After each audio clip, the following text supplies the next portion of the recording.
Bienvenidos de nuevo a este canal, Excel avanzado para administración de empresas. En este vídeo les voy a enseñar a representar funciones matemáticas o ecuaciones en Excel. Ya saben que una función, en el sentido matemático del término, es una aplicación o una correspondencia que muestra la relación existente entre dos magnitudes o dos variables. Llamamos a una de ellas variable independiente, que es la que solemos designar con la letra X, y a la otra variable dependiente, que suele ser llamada y que es la que es una función que depende de la X. Una función definida así, como f de x, significa cómo la variable y depende de x, o alternativamente qué valor o qué valores de y provoca cada posible valor de x. Por ejemplo, imaginemos que un viaje en taxi tiene un coste que depende de la distancia recorrida, pero que también incorpora un precio fijo que es independiente de la distancia. Supongamos que el precio fijo es de 3 unidades monetarias y que el precio por kilómetro recorrido es de 0,75 unidades monetarias. Es obvio que el importe que habrá que pagar por un viaje será igual a 3 más 0,75x, si llamamos x a la distancia recorrida. Pues esto es una función. La x, la distancia, es la variable independiente. Cada viaje puede ser más largo o más corto. Pero el importe del viaje, el precio, la y, no es independiente. No se fija de manera arbitraria, al menos no debería, sino que la cantidad de dinero que el viajero debe pagar dependerá de la distancia recorrida siguiendo la relación funcional que acabamos de describir con esta sencilla fórmula matemática. Por eso llamamos a esta variable variable dependiente. Un viaje de 1 kilómetro costaría 3,75 unidades monetarias. Un viaje de 2 kilómetros costaría 4,50. Un viaje de 3 kilómetros 5,25. Un viaje de 4 kilómetros 6 unidades monetarias, etc. Esta función es lineal o rectilínea, y su sencillez nos permite intuir cuál será su comportamiento, cuál será la relación entre las variables, en cualquier parte de su dominio, es decir, para cualquier distancia que hayamos de recorrer en el taxi. Aparte del precio fijo por la bajada de bandera, cada kilómetro adicional siempre costará 0,75 unidades monetarias, así que los viajes más largos siempre serán más caros que los viajes más cortos. Pero en otras funciones no lineales, esas relaciones pueden no ser tan inmediatas. El comportamiento de muchas funciones no es tan fácilmente inferible a partir del análisis de unos pocos puntos. A veces puede ser conveniente detallar los valores de la función en un intervalo más grande o con un grado de precisión mayor. Y es precisamente en esos casos cuando graficar las funciones se vuelve más útil. Vamos a ver cómo se puede hacer en Excel.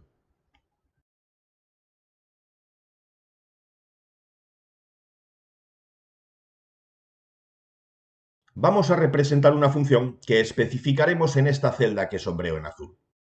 Por ejemplo, esta. Vamos a empezar por una función muy sencilla, como la del importe que costaría un taxi de la que les hablé en la introducción. Luego analizaremos funciones más complejas para añadir algunos elementos a nuestro método de representación. Es muy frecuente que la fórmula se especifique en las celdas de cálculo, en la tabla de valores que luego se trasladará al gráfico. Pero nosotros vamos a utilizar un procedimiento un poco más sofisticado, en el que especificaremos aquí la expresión textual de la función, que será luego calculada en la tabla. Para ello vamos a utilizar la técnica que les expliqué en un vídeo anterior para convertir un texto en una fórmula. Tienen el enlace a ese vídeo en la descripción de este. Aquí calcularemos los valores de la función en el intervalo de valores que nos interese representar. Y esos valores de la variable independiente los calcularemos aquí. Y digo que los calcularemos, a pesar de tratarse de la variable independiente, porque al efecto que nos ocupa ahora, que es la representación de una función concreta, vamos a permitir que el gráfico se refiera a los valores que explicitemos exógenamente. Lo haremos en estas celdas azules. Aquí se acotará el intervalo de representación. Para seguir con nuestro ejemplo, vamos a hacer la representación entre -10 y 30. Ya sé que los valores negativos de x pueden no tener un sentido económico sólido, porque si la función representa el precio de un viaje en taxi, una distancia negativa parecería sugerir que el taxi se desplazó marcha atrás, pero eso no significa que la función no pueda representarse para cualquier valor. Y ahora vamos a ver para qué valores de la variable independiente establecemos los cálculos necesarios para representar la función. Para tener una representación suficientemente detallada, yo voy a calcular y dibujar 5001 puntos. No 5000, sino 5001.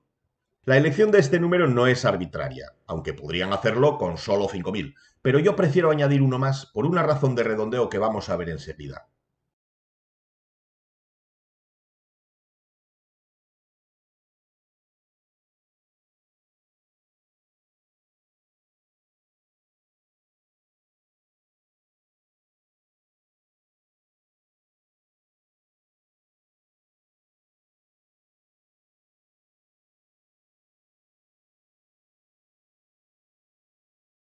Dividimos la anchura total del intervalo de acotación entre el número de filas que calcularemos menos 1. Con esto obtenemos el intervalo o el salto horizontal que mediará entre dos puntos consecutivos.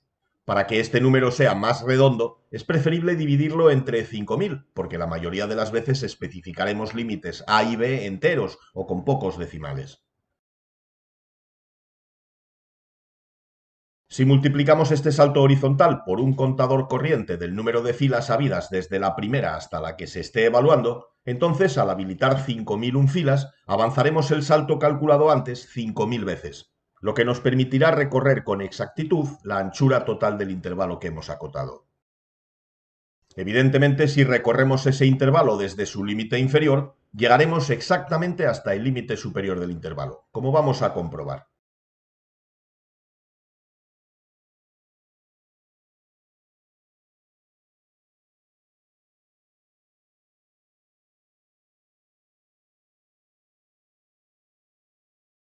Así que ya podemos sombrear en amarillo esta fórmula.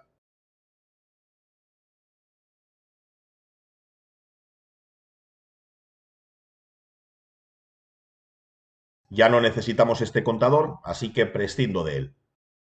Y ahora vamos a calcular el valor de la función para cada uno de estos valores de x. Lo primero que tendremos que hacer es sustituir en la expresión textual de la función el nombre de la variable independiente, que en este caso es x, pero que podría ser otro, por el valor que tomará esa variable en cada uno de los puntos que vamos a representar. Valido, sombreo y copio.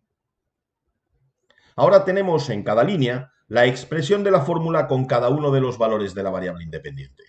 Pero esta expresión es un mero texto y Excel no la interpreta como una fórmula, así que no hace los cálculos que nos gustaría.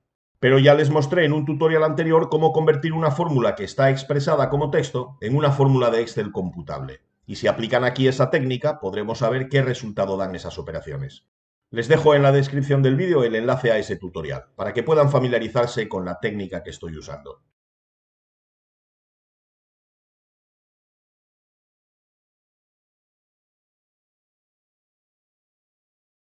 Una vez creada la función de Excel 4.0, ya podemos usarla en nuestra hoja, teniendo en cuenta que se referirá siempre a la celda situada a su izquierda. Valido, sombreo y copio. Ya tenemos los valores que toma la función en los distintos puntos del intervalo especificado. Así que vamos a crear un gráfico que nos los muestre. Después verán que representar todos estos puntos puede dificultar la correcta visualización e interpretación de la gráfica, pero les ofreceré algunas ideas para mejorar el resultado. De momento vamos a insertar un gráfico. Elegimos uno de dispersión, con líneas suavizadas y sin marcadores.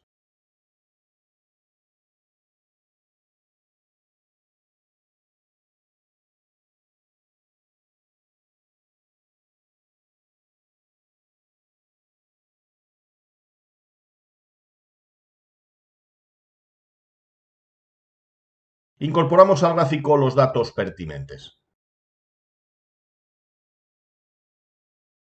Como serie X, los valores de la X.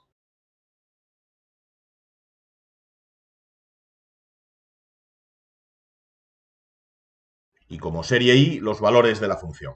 Después haremos un leve cambio, pero de momento nos va a servir.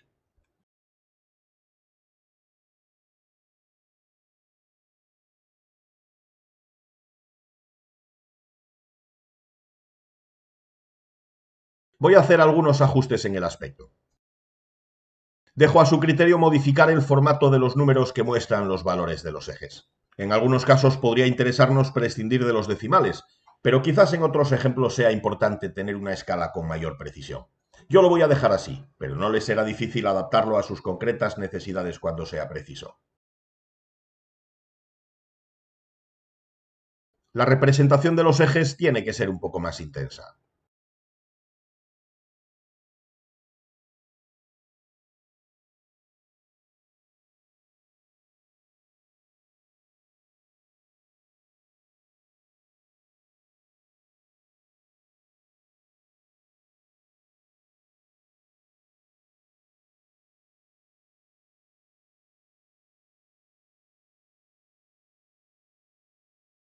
Con esta representación ya podemos ver que la función que estamos analizando, la que relaciona el precio de un viaje en taxi con la distancia recorrida, tiene una forma como esta. Como vemos, la función es creciente en todo su dominio, lo que significa que a mayor distancia, mayor será el precio.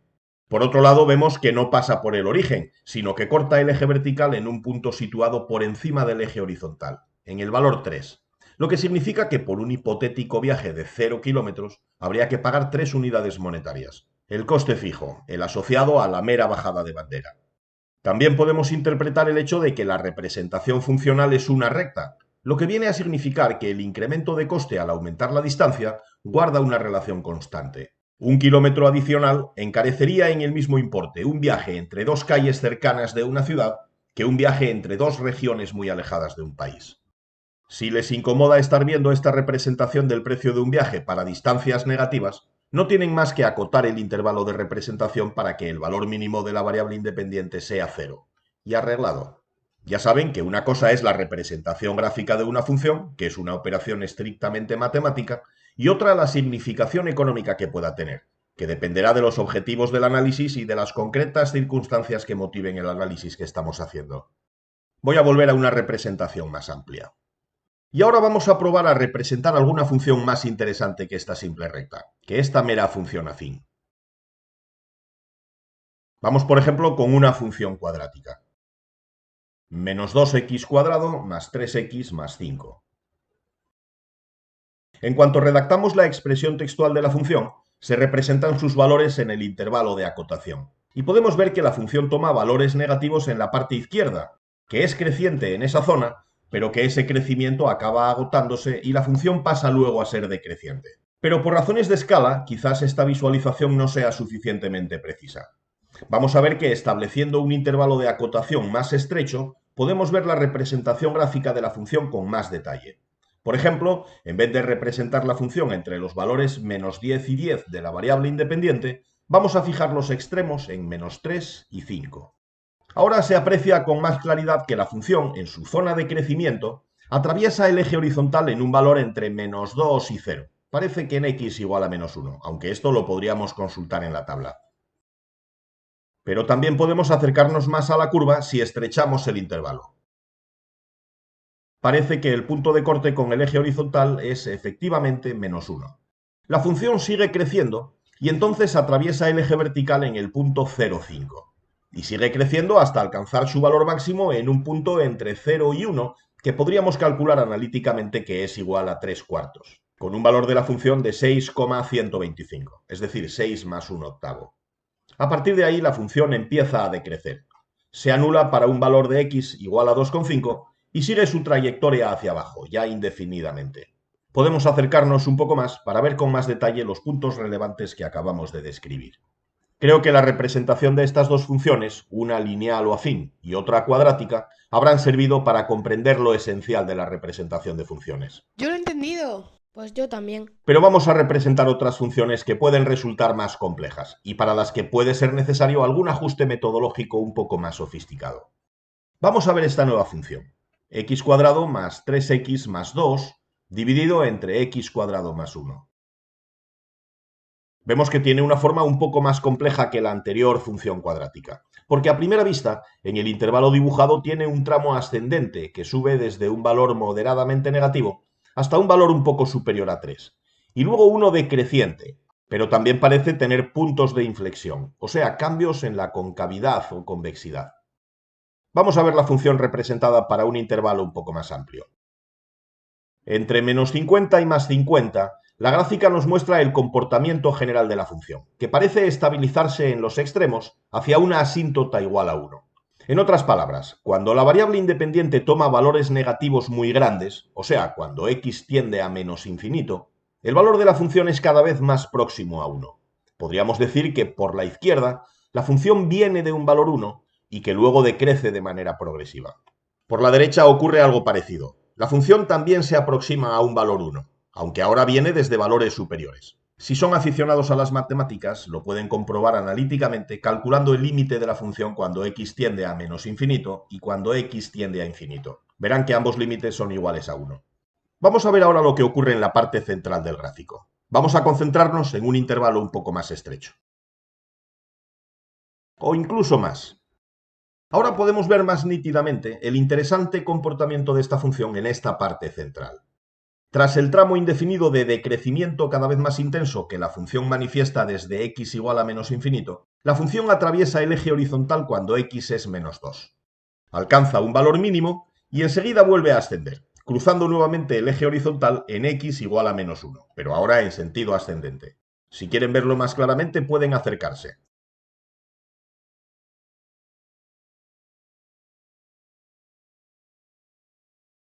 Luego corta al eje vertical a una altura igual a 2 y sigue subiendo hasta un valor algo superior a 3. Y entonces empieza a caer.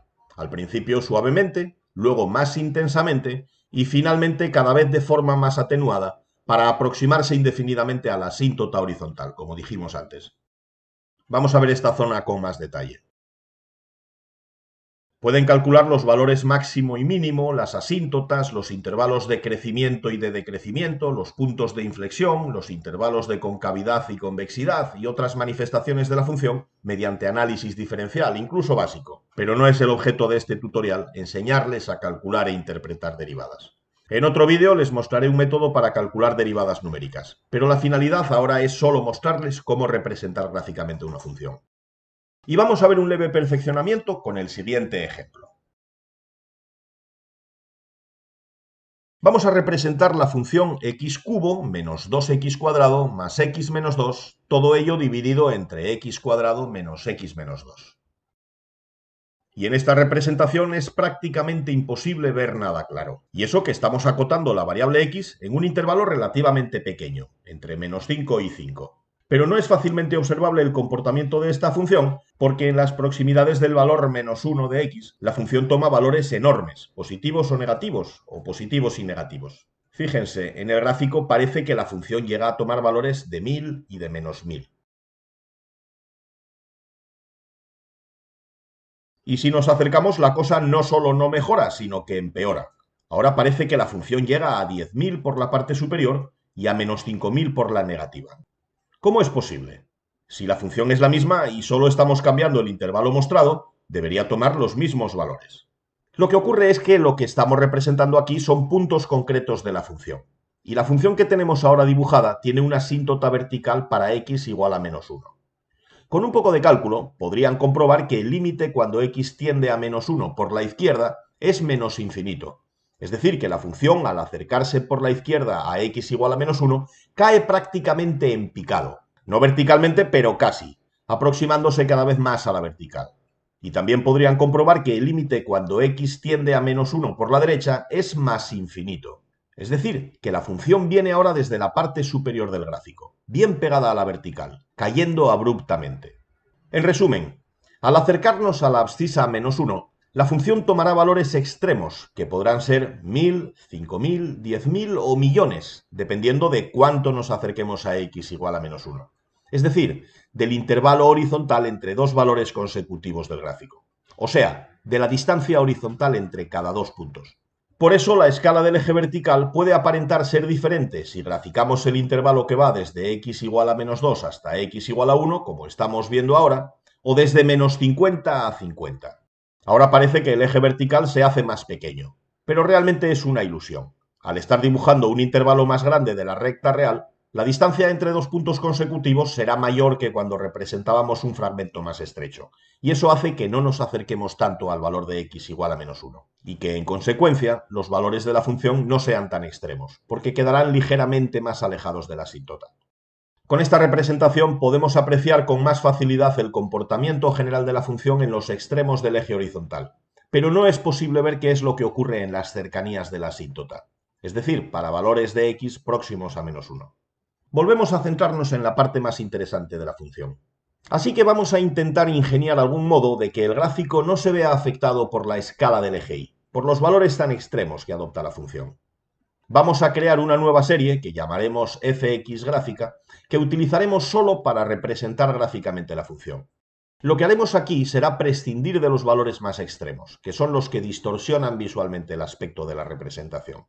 Para ello vamos a establecer un par de celdas que sombreo en azul, en las que configuraremos los valores de la función mínimo y máximo que admitiremos que sean representados.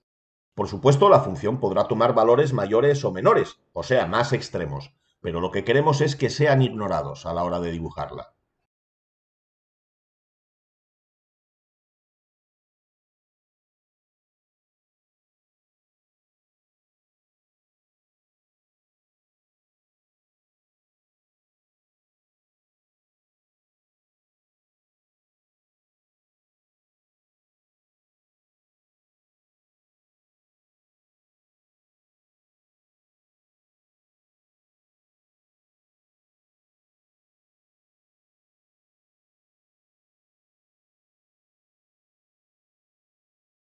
Para ello estableceremos una doble condición doble.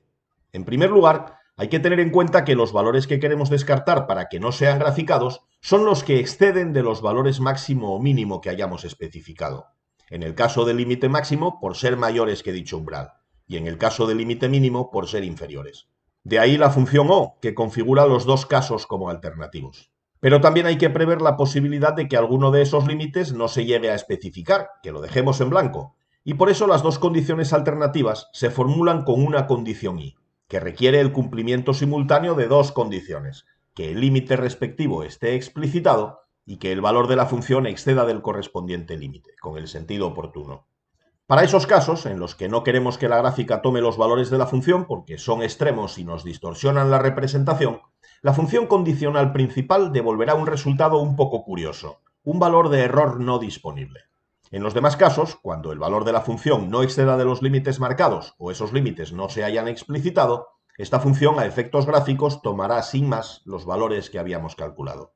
Si quieren comprender el porqué de la inclusión deliberada de un valor de error como resultado de la función condicional, les aconsejo que vean el vídeo que les hemos preparado hace algún tiempo, en el que explicamos cómo representar gráficamente series con valores vacíos, nulos o con errores.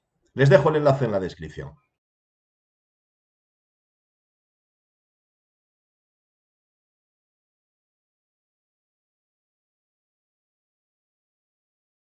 De momento, esta serie de valores de la función para la representación gráfica contiene exactamente los mismos valores que la serie original, porque al no haber especificado ningún valor extremo, ni máximo ni mínimo, no se descarta ningún valor. Antes de acotar esos valores extremos, vamos a referir nuestro gráfico a esta serie acotada, en vez de a la serie original.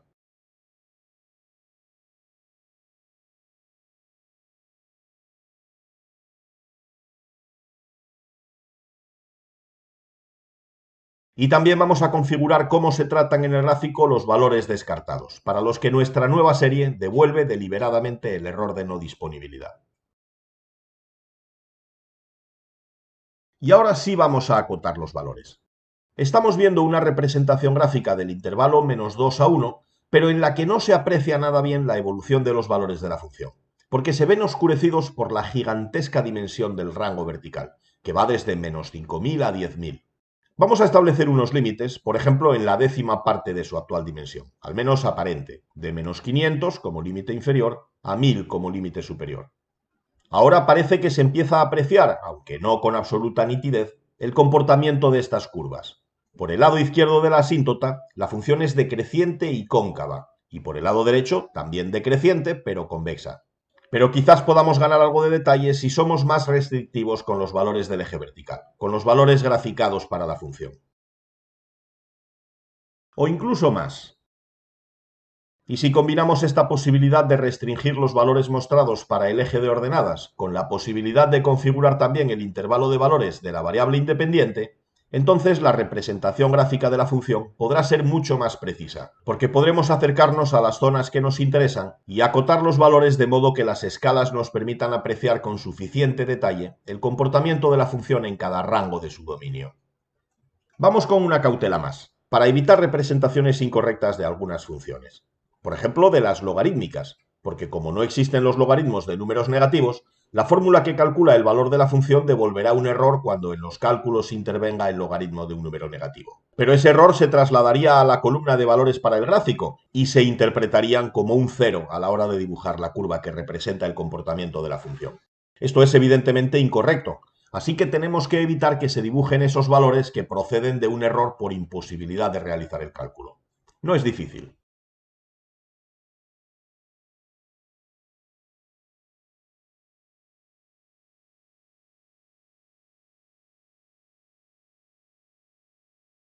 Ahora los valores de error por imposibilidad del cálculo se convierten en errores no disponible.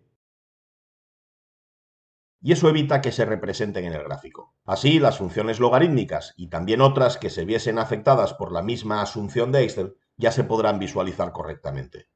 Una última observación antes de terminar. Para poder calcular una fórmula que, por proceder de la sustitución de una variable por su valor, tenía naturaleza alfanumérica, hemos tenido que usar una función Excel 4.0. Para que esa función se pueda conservar en su libro, tendrán que guardarlo como habilitado para macros. Si les ha gustado el contenido de este vídeo, pueden darle un like, el botón me gusta, el pulgar hacia arriba. Están invitados a suscribirse a este canal y a activar las notificaciones para estar puntualmente informados cuando publiquemos nuevos vídeos. Y por supuesto, también pueden dejar sus comentarios con sus dudas, con sus sugerencias o con sus opiniones. Si quieren, también pueden seguirnos en redes sociales. Y para ayudarnos a financiar la elaboración de nuestros tutoriales, pueden convertirse en miembros del canal y así accederán también a contenidos exclusivos, o hacernos un donativo de la cantidad que consideren oportuna, o mostrarnos su agradecimiento mediante el botón Thanks. Yo espero contar con ustedes muy pronto en un nuevo vídeo con nuevas enseñanzas. Hasta entonces, muchas gracias.